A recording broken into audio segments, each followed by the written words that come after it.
जय हिंद मेरे दोस्तों, आप सभी का स्वागत है आपके इस परिवार शाक्या जी जीके क्लासेस में। साथियों, जो भी मेरे भाई बहन एसएससी जीडी कांस्टेबल की तैयारी कर रहे हैं उनके लिए ये क्लास अति महत्वपूर्ण है दोस्तों। आज हमारा आरपीएफ मैथ प्रैक्टिस सेट 1 है दोस्तों। ठीक है, ये जो प्रैक्टिस सेट है वो आपके 4 फरवरी से एसएससी जीडी के एग्जाम है वहां तक चलेंगे दोस्तों। ठीक है, अगर आप ये सभी प्रैक्टिस सेट देखकर चले जाते हैं तो इनसे एक सिंगल सा क्वेश्चन भी गलत नहीं होगा आपके, ये मैं गारंटी के साथ कह रहा हूं। जिन भी स्टूडेंट के मैथ वीक है उनकी मैथ भी स्ट्रांग होगी और फास्ट कैलकुलेशन भी करोगे आप लोग। ठीक है, बस ये प्रैक्टिस सेट आप लोग एग्जाम तक ले लेना। ठीक है, ये क्लास आरपीएफ कांस्टेबल वालों के लिए भी इंपॉर्टेंट है दोस्तों। ठीक है, क्योंकि जो एग्जाम कंडक्ट करवाएगी वो टीसीएस कंपनी ही करवाएगी दोस्तों। ठीक है, तो एक एक प्रश्न इंपॉर्टेंट रहेगा इस क्लास का। सभी क्वेश्चंस एग्जाम ओरिएंटेड हैं और एसएससी के द्वारा पूछे गए क्वेश्चन है ये। ठीक है, तो इन पर ध्यान रखना दोस्तों। पहला क्वेश्चन आपकी स्क्रीन पर है, आयु से रिलेटेड आपके क्वेश्चन आना फिक्स है एसएससी जीडी में, ध्यान रखना। ए, बी और सी की वर्तमान आयु दे रखी है 2, 3 और 4 के अनुपात में। यदि बी और सी की कुल आयु 42 वर्ष है तो ए की 2 वर्ष के बाद आयु क्या होगी। बहुत ही शानदार क्वेश्चन है, आयु से रिलेटेड आपके एग्जाम्स में क्वेश्चंस पूछे जाएंगे। यहां पर ए है, ये बी है और ये सी है। इनकी आयु का अनुपात दे रखा है 2:3 एंड 4 ठीक है, अब उसने क्या कहा, उसने ये कहा है कि जो बी है और सी है इनकी आयु का योग दे रखा है। आयु दे रखी है, कुल आयु 42 वर्ष दे रखी है, तो बी और सी की कुल आयु यहाँ पर कितनी हो रही है, 7 रेशियो हो रही है। लेकिन वो कह रहा है 42 वर्ष है, तो इस 7 रेशियो का मान 42 वर्ष है, तो एक रेशियो का मान कितना आ गया, एक रेशियो का मान आ गया आपका 1 रेशियो का मान कितना आ गया, 6 आ गया, 1 रेशियो का मान 6 आ गया। तो उसने पूछा है ए के 2 वर्ष के बाद आयु कितनी होगी। पहले आप ए की आयु निकालो, कितनी हो रही है, 6 दूनी 12, ये तो भाई 12 हो रही है, लेकिन वो बोल रहा है 2 वर्ष के बाद, तो इसमें 2 प्लस करेंगे 14 आंसर आएगा। ठीक है, जिसने भी 12 टिक किया उसका आंसर गलत है, option B will be the right answer. ये क्वेश्चन बताएंगे, अति महत्वपूर्ण क्वेश्चन है दोस्तों ये। इससे रिलेटेड एसएससी जीडी में टीसीएस के द्वारा बहुत बार ये क्वेश्चंस पूछे गए हैं। ठीक है, इस टाइप का क्वेश्चन तो आप ध्यान से देखेंगे, अंत तक वॉच करना स्टूडेंट। एक एक क्वेश्चन आपके लिए वेरी इंपॉर्टेंट रहने वाला है। सभी क्वेश्चंस एग्जाम ओरिएंटेड हैं। 2 व्यक्तियों की वार्षिक आय 9 और 7 है और उनके व्यय में 4 और 3 के अनुपात में। ठीक है, आपको आय का अनुपात दे दिया, व्यय का अनुपात दे दिया। ये दोनों में प्रत्येक व्यक्ति प्रति वर्ष 2,000 रुपए बचाता है ना, हर साल 2,000 रुपए बचाता है, तो उसकी वार्षिक आय में अंतर क्या है। पहले तो दोस्तों आप आय में अंतर देखो, यानी कि आपको किसकी वैल्यू पूछी है, 2 की वैल्यू पूछी है, आप ये ध्यान रखना है ना। चलिए अब आप क्वेश्चन को सॉल्व करते हैं। हमें पता है उनकी आय का अनुपात 9 और 7 है और उनके खर्चे का अनुपात 4 और 3 है। ठीक है, तो जब भी ऐसे क्वेश्चन आते हैं कि वो प्रत्येक 2,000 रुपए बताता है हर एक व्यक्ति, तो पहले तो आप इनका अंतर देखें। इनका अंतर कितने का आ रहा है, 2 का आ रहा है। इसका अंतर कितने का आ रहा है, 1 का आ रहा है। अंतर तो बराबर है ही नहीं, तो पहले अंतर बनाएंगे। हमारा पहला धर्म क्या है कि इसका अंतर बराबर करना है, तो 2 और 1 का एलसीएम होता है 2, तो क्यों ना मैं इस 1 को ही 2 बना लूं, 2 से गुणा करके। चलो बना लेते हैं, तो यहां से भी 2 से गुणा करो और यहां पर भी 2 से गुणा करो। ठीक है, ध्यान से समझना, एक एक क्वेश्चन इंपॉर्टेंट है। देखिए यहां पर अब कितना हो गया, 4 दूनी 8 और यहाँ कितना हो गया, 3 दूनी 6। अब देखो दोस्तों ये कितने 9 रुपए कमा रहा है, 8 रुपए खर्च कर रहा है, कितने रुपए बचा रहा है, बचा कितने रहा, 1 रुपए बचा रहा है। कितने रुपए बचा रहा है, 1 रुपए बचा रहा है। ये भी देखो 7 रुपए कमा रहा है, 6 रुपए खर्च कर रहा है, ये भी 1 रुपए बचा रहा है। लेकिन वो कह रहा है हर साल 2,000 रुपए बचा रहा है, तो इस 1 की वैल्यू मेरे वीरों 2,000 है। कितना है स्टूडेंट्स, 2,000 है। कितने गुना, 2,000 गुना। तो उसने बोला है कि इनके आय में अंतर ज्ञात करो। मैंने कहा था ना 2 की वैल्यू ज्ञात करनी है, अंतर तो 2 ही है, 2 गुना कितना हो गया, 4,000 हो गया। कितना हो गया स्टूडेंट, 4,000 हो गया। हमारा पहला ही ऑप्शन जाएगा। ठीक है, अगला क्वेश्चन, जहां आपको स्टूडेंट क्वेश्चन समझ में नहीं आए, आप 1 नहीं 2 बार पूछिए, मैं बताऊंगा आपको कैसे सॉल्व करना है। ठीक है, एक एक क्वेश्चन को बस ध्यान से पढ़िएगा शर्त। ठीक है, क्वेश्चन आपकी स्क्रीन पर है, एक व्यक्ति 2 घोड़े समान मूल्य पर खरीदता है। वह पहले को तो 18% के लाभ पर और दूसरे को 20% की हानि पर बेचता है, तो कुल लाभ प्रतिशत ज्ञात करिए। ये 2 सेकंड का आंसर है, 2 सेकंड का। लेकिन पहले बेसिक से बताऊंगा, उसके बाद 2 सेकंड से फोड़ने का तरीका बताऊंगा। ठीक है, बताएंगे इसका आंसर। साथियों एक बार आप लोग शिद्दत से मेहनत कर लेंगे ना, एक बार आप लोग शिद्दत से मेहनत कर देंगे तो जो आपकी सफलता है ना वो शोर नहीं भौकाल मचाएगी, है ना। बस मेहनत करते रहिए आप लोग, है ना। देखो हमें क्या बोला है कि जब पहले, हाँ ठीक है, एक को तो वो 18% के लाभ पर बेच रहा है, यानी 100 रुपए का सामान था गुरुजी, 100 रुपए का सामान था, वो कितने में बेच रहा है स्टूडेंट्स, 118% के लाभ पर। अब यहां पर देखो, और दूसरे को 20% की हानि पर, तो गुरुजी 100 रुपए का सामान था, वो 20% की हानि पर यानी 80% पर बेच रहा है। ठीक है, यही तो बेच रहा है, तो उसने उसका कुल लाभ ज्ञात करना है। तो यहाँ पे कुल कितनी वैल्यू हो गई, 100 और 100 कितना हो गया, 200 रुपए की चीज थी, उसने कितने में बेची, टोटल काउंट कर लो, यहाँ 8 आ जाएगा, 8 और 1 9 आ जाएगा और 1 ये, 198। तो आपको साफ साफ दिख रहा है गुरुजी हमें तो लॉस हो गया 2 रुपए का, है ना, हमें तो 2 रुपए का लॉस हो गया, हमें तो 2 रुपए का लॉस हो गया। और लाभ और हानि हमेशा क्रय मूल्य पर निकलती है, ये आपको ध्यान में रखना है, ठीक है। अब आप क्या करेंगे, यहां से इसको इजीली 2 जीरो से आप 2 जीरो काट लेंगे, 2 एकम 2। दोस्तों अब ध्यान रखना, जब भी आपका क्रय मूल्य समान होता है हमेशा आपको हानि ही होगी, ये बात ध्यान रखनी है, ठीक है। जब भी क्रय मूल्य समान, उसने कहा ना 2 घोड़े का मूल्य पर खरीदा, यानी क्रय मूल्य समान है, क्रय मूल्य समान है, ठीक है। अब 2 सेकंड वाला फॉर्मूला देखो, 2 सेकंड से कैसे उड़ाना है। जब भी ऐसा है क्रय मूल्य समान है और अलग अलग परसेंटेज दिया हो तो आपको क्या करना है, दोनों को घटाना है, दोनों को घटाना है, दोनों को घटाना है, दोनों को घटा के 2 का भाग देना, बस ये कर लो और कुछ नहीं है। देखो 18 में से 2 घटाओगे कितना आएगा, 18 में से 2 घटाओगे तो माइनस का 2 आएगा और नीचे 2 से भाग करना। देखो आ गया ना माइनस का 1, आ गया ना माइनस का 1। ये आपके पास दोनों तरीके हैं, आप जिससे आप सुटेबल हैं उससे आप सॉल्व करिए, ठीक है। अगला क्वेश्चन आपके स्क्रीन पर है, बस इतना ध्यान रखना, जब भी क्रय मूल्य समान होगा, विक्रय मूल्य समान होगा ना, सॉरी क्रय मूल्य समान होगा तो हमेशा लॉस होगा। 2 संख्याओं का अनुपात एलसीएम और एचसीएफ दे रखा उनका, ठीक है, उनमें से एक संख्या 35 है तो दूसरी संख्या क्या है, ये भी 2 सेकंड में आंसर आ गया। दोस्तों आप भी कर पाओगे 2-2 सेकंड में, जब आपको दोस्तों कंसेप्ट अच्छे से पता होंगे, ठीक है। दोस्तों पढ़ो उतना, मतलब जितना पढ़ो उतना मतलब अच्छा पढ़ो, भले ही क्वेश्चन कम सॉल्व करो लेकिन उन क्वेश्चन को ऐसे सॉल्व करो कि आगे जब भी वो क्वेश्चन हमसे टकराए तो हम कभी भी गलत ना करें, है ना। तो आपको उसी के अकॉर्डिंग मेहनत करनी है। आपको कमेंट करेंगे, देखो हमें ये फॉर्मूला पता है कि a मल्टीप्लाई b, यानी 2 संख्याओं का गुणनफल उनके लसागु और मैसे के गुणनफल के बराबर होता है। ये फॉर्मूला आपको अच्छे से पता होना चाहिए, ठीक है। एलसीएम और एचसीएफ को सॉल्व करने के लिए मेन फॉर्मूला ये सबसे पहले पता होना चाहिए।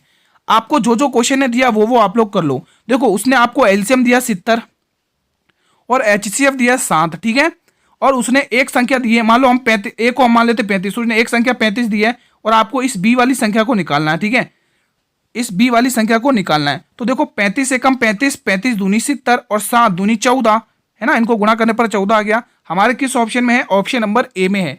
आई होप गाइस कि आपको अच्छे से समझ में आ रहा होगा, किसी भी क्वेश्चन में कोई दिक्कत नहीं हुई होगी। ये दोस्तों मैंने खुद से नहीं बनाया, दोस्तों एसएससी में ही पूछे गए क्वेश्चन है, टीसीएस कंपनी के द्वारा ही पूछे गए क्वेश्चन है। देखो दोस्तों अभी वाले क्वेश्चन थोड़े वार्म अप के थे, अब ये देखो ट्रिकी क्वेश्चन आ गया, थोड़ा सा दिमाग लगाना है बस, और कुछ नहीं। इस क्वेश्चन में क्वेश्चन क्या कह रहा है उसकी लैंग्वेज को पढ़ेंगे आप लोग, उसके अकॉर्डिंग उनका आंसर करेंगे, ठीक है। बिना लैंग्वेज पढ़े आपको आंसर नहीं करना जल्दबाजी में, क्वेश्चन को ध्यान से पढ़ो। फिर एक बार क्वेश्चन को ध्यान से पढ़ लोगे ना तो जो सॉल्यूशन होता है ना वो चुटकियों में हो जाएगा, आपसे ये गारंटी है। बस क्वेश्चन की लैंग्वेज समझ में आनी चाहिए। साधारण ब्याज दे रखा है, साधारण ब्याज 640 रुपए की राशि पर 2 वर्षों में 832 रुपए हो जाती है, तो साधारण ब्याज की समान दर पर 4 वर्षों में 860 रुपए कितने हो जाएंगे। साथियों ये मिश्र धन दे रखा है, ध्यान रखना ये अमाउंट है, ठीक है। देखो दोस्तों उसने कहा है कि 640 रुपए की राशि 2 सालों के अंदर इतने हो जाती है, 2 सालों के अंदर इतनी हो रही है। दोस्तों पहले आप लोग 2 साल का ब्याज तो निकालो, साधारण ब्याज पे कितना बन रहा है, ये तो राशि हो गई ना 232 रुपए, 640 में से माइनस कर दो मूल, है ना, 640 में माइनस कर दो तो आपको ब्याज पता चल जाएगा, साधारण ब्याज पता चल जाएगा, ठीक है। 9 और 7 में से 192, ठीक है, ये तो 2 साल का है। साथियों ये 2 साल का अपना साधारण ब्याज का कंसेप्ट क्या कहता है कि हमेशा हमें 1 साल पर ब्याज मिलता है हर साल पे, तो 1 साल का ब्याज क्या होगा मेरे वीरों, 1 साल का ब्याज क्या होगा, तो काट लो 2 की टेबल से, 1 साल का ब्याज कितना होगा, 2 9 18 और 2 6 12, ये 1 साल का ब्याज हो गया है, 1 साल का ब्याज। और आपको जो दर प्रतिशत होता है स्टूडेंट, दर प्रतिशत होता है वो हम कैसे निकालते हैं, आप सभी को पता है गुरुजी, 1 साल का ब्याज, 1 साल का ब्याज, 1 साल का ब्याज, 1 साल का ब्याज अपॉन मूलधन गुणा 100, यही तो होता है दर निकालने का फॉर्मूला। चलिए 1 साल का ब्याज कितना 96 रुपीज है, ठीक है, और मूलधन कितना आपका 640 रुपए है, ठीक है, और आपको 100% की वैल्यू निकालनी है, दर निकालनी है आप लोगों को। आप सभी को पता है गुरुजी 1 जीरो से 1 जीरो गया, 16 छंग 96 और 16 चौके 64 होता है, ठीक है, 2 दूनी 4 होता है, 2 पंचे 10 होता है, ठीक है, और 2 तिया 6 होता है, और 3 दिन 5 तिया 15, तो मेरे वीरों दर प्रतिशत आपका निकल गया 15% है, ठीक है। अब उसने क्या कहा, समझना क्वेश्चन को, उसने क्या कहा कि 4 वर्षों में समान दर पर 4 वर्षों में 860 रुपए कितने होंगे, ये मिश्र धन दे रखा है, तो मैंने कहा मिश्र धन को मिश्र धन से कंपेयर करो, 860 रुपए, ठीक है। आपका जो ब्याज होता है क्या होता है, साधारण ब्याज की दर गुणा समय बराबर साधारण ब्याज। आपके पास 15% दर भी दे रखी है और 4% का समय भी दे रखा है, तो 15 चौके 60, लेकिन ये तो साधारण ब्याज हो गया, हमें क्या मिश्र धन दे रखा है ना, तो 100 रुपए प्रतिशत इसमें ऐड करना पड़ेगा, तो 160% निकाल लो, आंसर आ जाएगा, ठीक है। आंसर आ जाएगा। अब आपको करना कुछ नहीं है स्टूडेंट्स, इस 86 को 16 से मल्टीप्लाई करना है। कितना आ रहा है? 16 चंग 96 की 6 कैरी 9 के बराबर, 16 अट्ठे 128, 128 में 9 जोड़ लो, 137 के समथिंग आएगा, 1376 आएगा, है ना, 1376 आएगा। आपका जो आंसर आया स्टूडेंट 1376 आया दोस्तों। ये बस समझाने के तौर पे करवाया दोस्तों, आप इसको ओरल भी कर सकते थे, बस मिश्रधन को यहाँ पे निकाल लेते, ठीक है। ये बस समझाने के तौर पर है दोस्तों, ठीक है। अगर अपन कोई भी चीज समझाते हैं थोड़ा सा टाइम लगता है, जब हम उसको सीख जाते हैं, मान लो समझाने में आपको 30 सेकंड लग रहे हैं, ठीक है, जब आप सीख जाओगे तो उस क्वेश्चन को 30 क्या आप 10 सेकंड में फोड़ोगे, जब आप समझ जाओगे, ठीक है। अब इससे रिलेटेड आप एक प्रैक्टिस करना क्वेश्चन, अगर गलत हो जाए आपसे तो कमेंट कर देना कि गुरुजी हमसे क्वेश्चन नहीं बना। मैं पूरी कोशिश करूंगा हर एक क्वेश्चन को बेहतरीन से बेहतरीन समझाने की, ताकि आपको अच्छे से समझ में आ जाए और आपके कभी गलती हो ही ना इस क्वेश्चन में, ठीक है। समझ में आया ना ये क्वेश्चन कैसे करना है, ठीक है। चलिए ये प्रश्न बताइए। और दोस्तों ये जो प्रश्न आपके सामने मैंने रखा है ना, इसको दोस्तों बेसिक से करोगे, क्वेश्चन में बहुत टाइम लगेगा, और मैं आज इसको उस मेथड से बताऊंगा, इसको फोड़ने में आपको मजा भी आएगा और आप चुटकियों में उड़ाओगे भी इस क्वेश्चन को, ठीक है। पर पहले ध्यान से समझो, 16 महिलाएं एक काम को 20 दिन में पूरा कर सकती हैं, और पुरुष उसी काम को 32 दिन में पूरा कर सकते हैं। तो 8 महिलाएं 16 पुरुष कितने दिन में कर सकते हैं? आपने एमडीएस वाला कंसेप्ट तो सीखा ही होगा। आपने क्या सीखा था कि गुरुजी 16 महिलाएं किसी काम को 20 दिन में कर सकती हैं। 16 महिलाएं किसी काम को 20 दिन में कर सकती, कितने दिन में? 20 दिन में कर सकती है। यहां पर मैं सही से लिख लेता हूं, जैसे सिखाऊंगा, एक बार सिखाऊंगा फिर उसके बाद आप चुटकियों में फोड़ दोगे, ये तो मेरी गारंटी है भाई। मैंने कुछ नहीं किया है, 16 महिलाएं 20 दिन में काम करती, मैंने लिख दिया। तो 8 महिलाएं कितने दिन में करेंगी? तो 8 महिलाएं कितने दिन में करेंगी? 8 महिलाएं कितने दिन में करेंगी? 8 महिलाएं कितने दिन में करेंगी? क्या आप इसकी वैल्यू नहीं निकाल सकते? बिल्कुल, 8 का 8, 8 दूनी 16, यानी कि 40 दिन में करेंगी, यानी कि एक किसी काम को 40 दिन में करेगा। अभी टाइम एंड वर्क पर लेके आ रहा हूं, मजा आएगा, ठीक है। ये तो महिलाओं की बात कर ली, चलिए पुरुष की भी बात कर लेते हैं। पुरुष क्या करते हैं कि पुरुष उसी काम को 32 दिन में पूरा करते हैं। पुरुष उसी काम को 32 दिन में पूरा करते हैं ना, और पुरुष उसी काम को 32 पुरुष उसी काम को कितने दिन में पूरा करेंगे? एक डाटा मिस लग रहा है मुझे इसमें, चलिए डाटा मिस नहीं है, ठीक है, क्वेश्चन ठीक है, ठीक है। तो देखो उसी काम को, यानी 16 व्यक्ति 16 पुरुष उसी काम को 32 दिन में पूरा करते हैं। तो 16 पुरुष उसी काम को कितने दिन में पूरा करेंगे? दोस्तों मुझे इसमें सही में डाटा मिस लग रहा है, एक डाटा मिस है दोस्तों। एक काम करिए दोस्तों, आप यहां पर थोड़ा सा करेक्शन कर लें ना, यहां पर दोस्तों तो 20, यहां पर 20 पुरुष लिख लो दोस्तों, यहां पर 20 पुरुष लिख लो, यहां पर 20 पुरुष हैं, ठीक है, 20 पुरुष। तो 20 पुरुष उसी काम को 32 दिन में, है ना, 20 पुरुष उसी काम को 32 दिन में। एक बार मैं वापस समझा दूंगा, कोई दिक्कत नहीं है, ठीक है।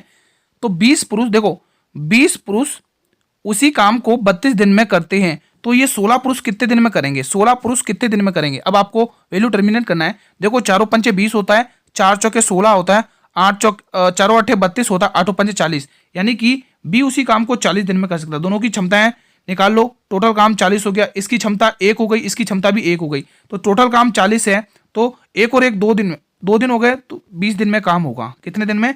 20 दिन में, ऑप्शन नंबर बी। अब वापिस समझो इस क्वेश्चन को कैसे करना है, एक बार वापिस समझेंगे, ठीक है।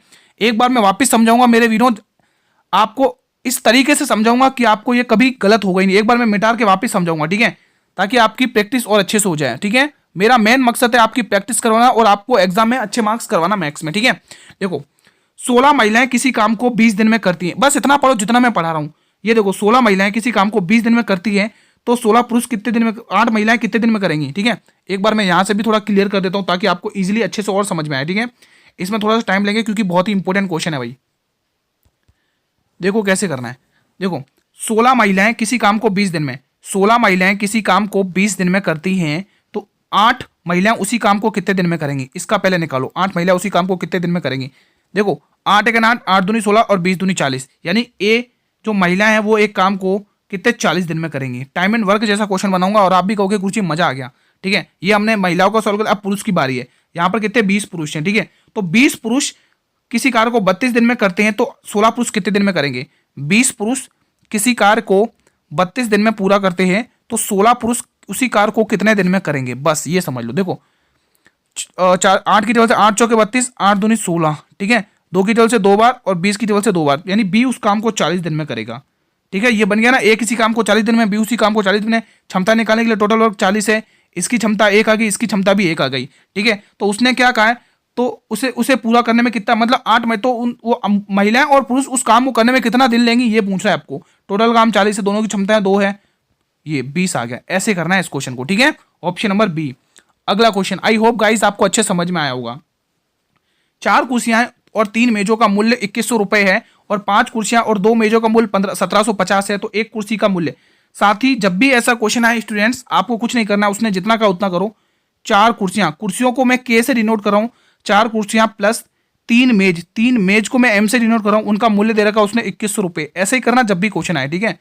और 2 कुर्सियां, 2 और उसके बाद 5 कुर्सियां, वापस उसने क्या कहा है मेरे वीरों, उसने कहा है गुरुजी 5 कुर्सियां, 5 कुर्सियां प्लस 2 मेजों का मूल्य, 2 मेजों का मूल्य 1750। अब दोस्तों सबसे मैंने क्या कहा, मैं ये कह रहा हूं कि इनका जो मूल्य है ना दोस्तों, मूल्य है ना, मेजों का मूल्य, इसको बराबर कर लो। ये जो मेजों का मूल्य है इसको बराबर कर लो। कैसे करेंगे, देखो 3 और 2 का एलसीएम ले लो, कितना होगा 6। तो इस 3 को 6 कैसे बनाएं, इस 3 को 6 कैसे बनाएं, इसको आपको 2 से गुणा करना होगा। किससे, 2 से गुणा करेंगे तब ये 3 6 से बनेगा। आप इसको 2 से गुणा करेंगे और इसको कैसे बनाए 6, इसको 3 से गुणा करेंगे, बस आंसर आ जाएगा आपको। कितना होगा भाई, 4 दूनी 8, 8 कुर्सियां प्लस 3 दूनी 6, 6 मेजें बराबर 21 दूनी 42 से भी गुणा करना है 200 है ना, इसको भी और इसको भी 3 से गुणा करना है। ये आ गया 4200 रुपये का। कोई दिक्कत यहां तक नहीं ना, आगे देखिए, आगे देखिए, 5 दिया 15, 15 कुर्सियां प्लस और 3 दूनी 6, 6 मेज बराबर 1750 का कर लो 2 से गुणा, 1703 से गुणा कर लो ना, 3 दूनी 6, ठीक है, 3 0 0 3 5 15 की 5 कैरी 1 77 51 और 52, ये 52 आ गया, ठीक है। अब यहाँ पर आपको क्या करना है, आपने ये इक्वेशन तो देखी होगी, ये प्लस का इधर को माइनस करो, इधर भी माइनस, इधर भी माइनस, ठीक है।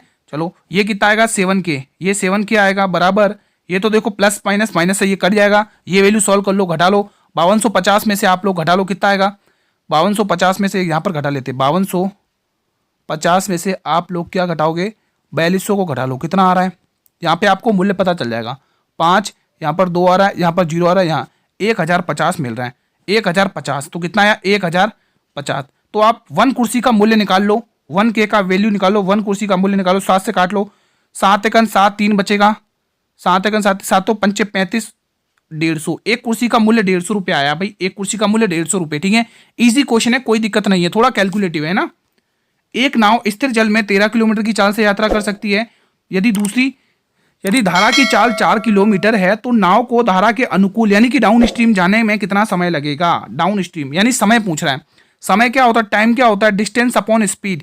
समय क्या होता है, दूरी बट्टे चाल। समय क्या होता है, दूरी बट्टे चाल। ये फॉर्मूला ध्यान रखना। अब उसने क्या कहा, ध्यान से पढ़ना।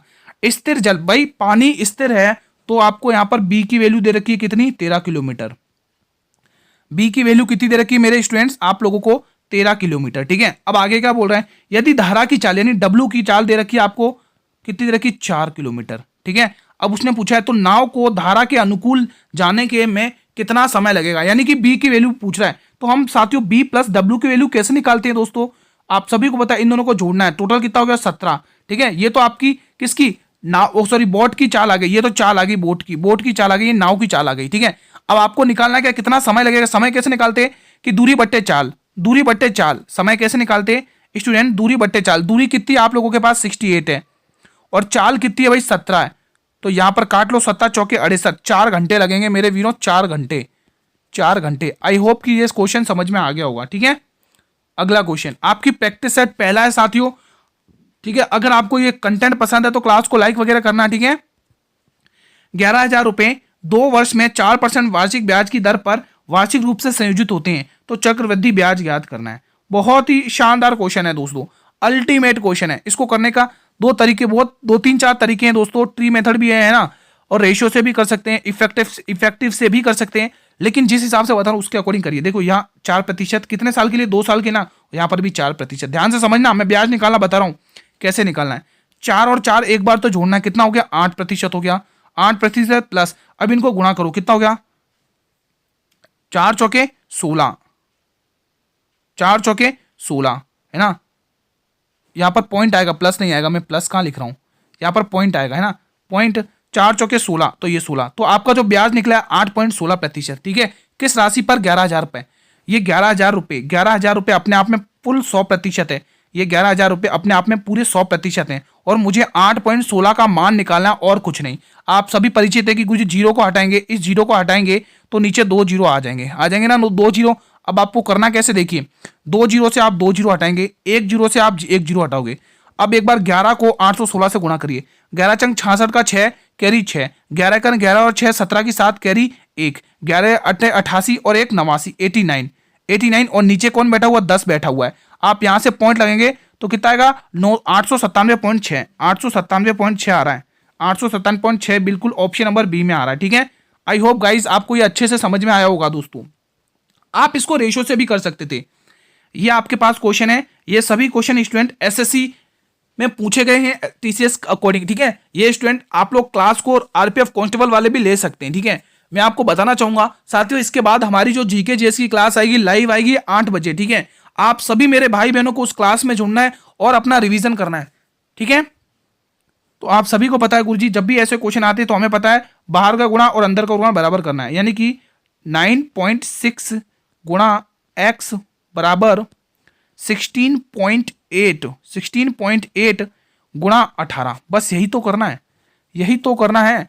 आप देखो दोस्तों, इस पॉइंट से ये पॉइंट चला जाएगा, इस पॉइंट से ये पॉइंट हट जाएगा। अब आप इसको काट लो, है ना, अब आप इसको वैल्यू को काट लो भाई, 4 की टेबल से काट लो भाई, 8 दूनी 16, 8 की टेबल से काट लेंगे, 8 की टेबल से काटो, 8 एक 8, 8 दूनी 16, 8 की टेबल से काटो, 8 की टेबल से काट लो, क्योंकि दोस्तों x का मतलब ही नहीं, x की तो वैल्यू निकालनी है, 8 दूनी 16 और 8 एक 8, यहाँ पर 18 बचा हुआ है। ठीक है, 3 की टेबल से काट लो, तो एक काम करो 6 की टेबल से काटो, 6 दूनी 12 और 6 तिया 18।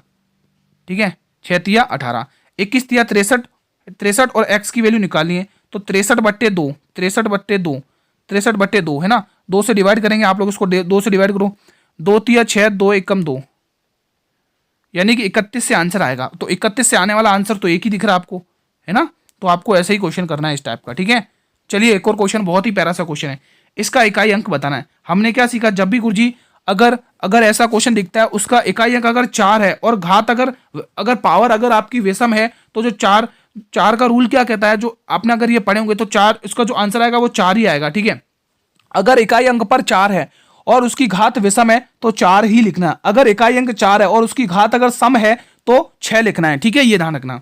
गुणा, अगर इकाई अंक 5 है, 0 1 5 6 जब भी आता है तो उसका जो इकाई अंक होगा वो हमेशा 5 ही होगा, है ना, हमेशा वो अंक ही होगा। मान लो अगर यहाँ पे 6 होता तो इकाई अंक 6 ही होता, मान लो अगर यहाँ पे 1 होता इकाई अंक, तो इकाई अंक 1 ही होता, 0 1 5 6 इनका इकाई अंक 1 ही रहेगा। ठीक है, यहाँ पर देखो इकाई अंक 4 है और घात भी विषम है, तो इकाई अंक 4 ही रहेगा। अभी मैंने बताया ना, अगर यहाँ पे विषम होती ना घात, अगर ये घात सम होती तो 6 लिखते हम 4 की जगह।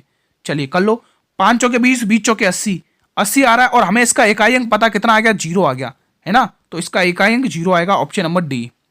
अगला प्रश्न बहुत ही प्यारा सा क्वेश्चन, पानी और स्क्वैश के 2 मिश्रण हैं, पहले मिश्रण में पानी और स्क्वैश का अनुपात इतना है और दूसरे में इतना है, तो इसे 3 और 2 में अनुपात में किया जाता है मिश्रित, तो अंतिम दोस्तों मिश्रण में बताना स्क्वैश का और पानी का अनुपात बताना है।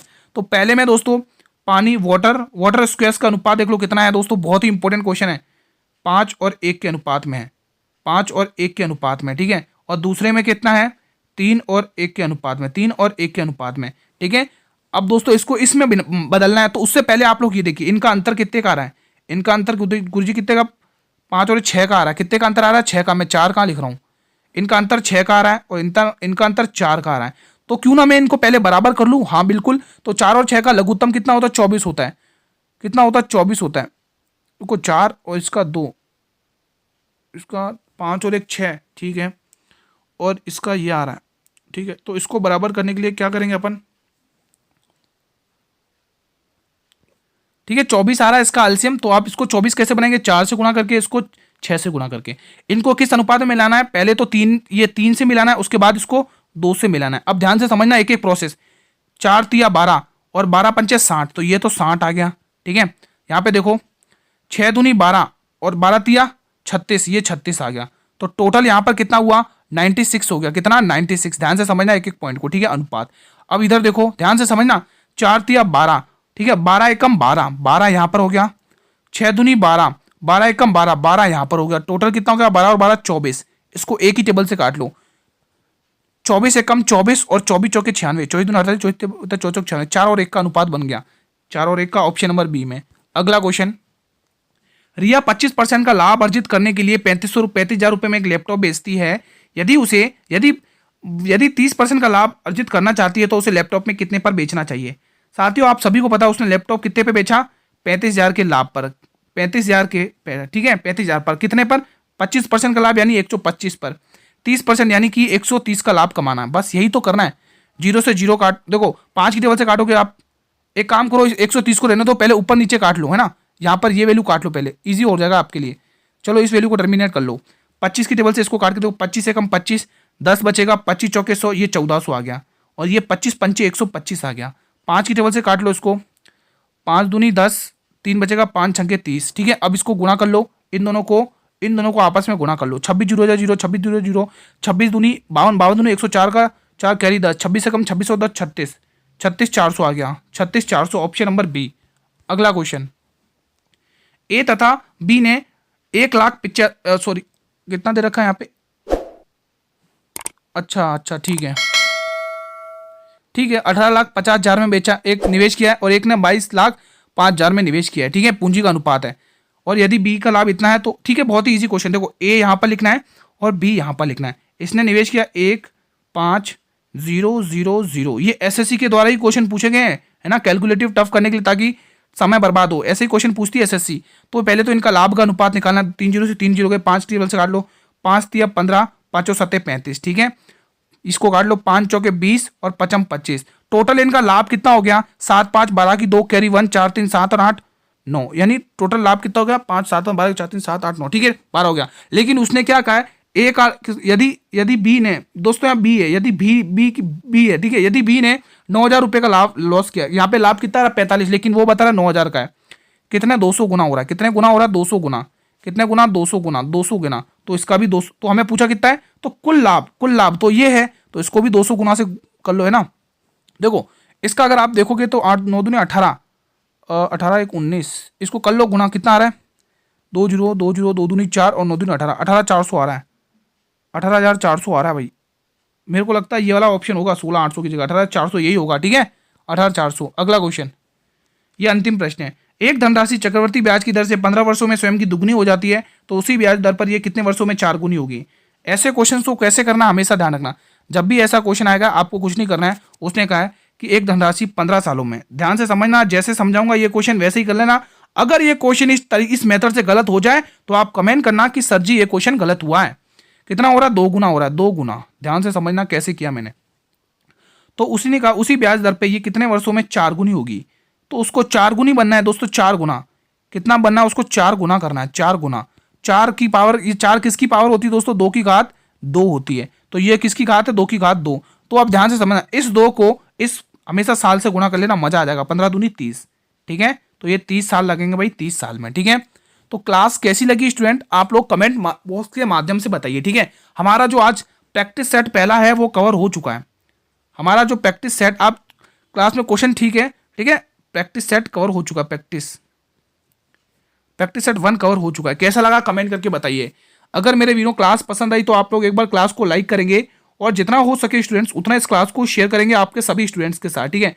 आज हमारा प्रैक्टिस सेट पहला था जो बहुत ही शानदार गया, ठीक है। ये क्लास आप लोग आरपीएफ कांस्टेबल की तैयारी कर रहे हो तो उसके लिए भी ले सकते हो, ठीक है। साथियों अगर आपको इसको रिवीजन करना है, अगर इसकी पीडीएफ चाहते हैं, पीडीएफ अगर आप रिवीजन के लिए चाहते हैं तो टेलीग्राम ग्रुप को ज्वाइन कर लो, मेरे वीडियो टेलीग्राम ग्रुप को आप लोग एक बार ज्वाइन कर लो, ठीक है। इसका लिंक वीडियो के डिस्क्रिप्शन बॉक्स में दिया हुआ है, ठीक है। साथियों मैं आपको बता देता हूं, ये जो टाइम रहेगा आज की हमारी जो क्लास का टाइम रहेगा, मैथ की क्लास का जो टाइम रहेगा वो 7:30 बजे का रहेगा, डेली 7:30 बजे का, ठीक है। और उसके बाद दोस्तों हम बहुत ही शानदार, बहुत ही शानदार दोस्तों 8 बजे जीके जीएस की शानदार क्लास देखते हैं, जीके जीएस की शानदार लाइव, ठीक है, डेली 8 बजे आप लोग जुड़िएगा और अच्छे से प्रैक्टिस करिएगा, एक भी सिंगल सा भी क्वेश्चन आपके गलत नहीं होंगे, ठीक है। साथियों अगर आप ये मैथ की क्लास एग्जाम तक कंटिन्यू देख जाते हैं तो आपका अच्छा स्कोर होगा, ये गारंटी के साथ कह रहा हूं, ठीक है। मेरे वीडियो कल हम इसी टाइम पर मिलेंगे एक और नई क्लास के साथ, एक और नए प्रैक्टिस सेट के साथ। तब तक स्टूडेंट जय हिंद, जय भारत, वंदे मातरम, धन्यवाद।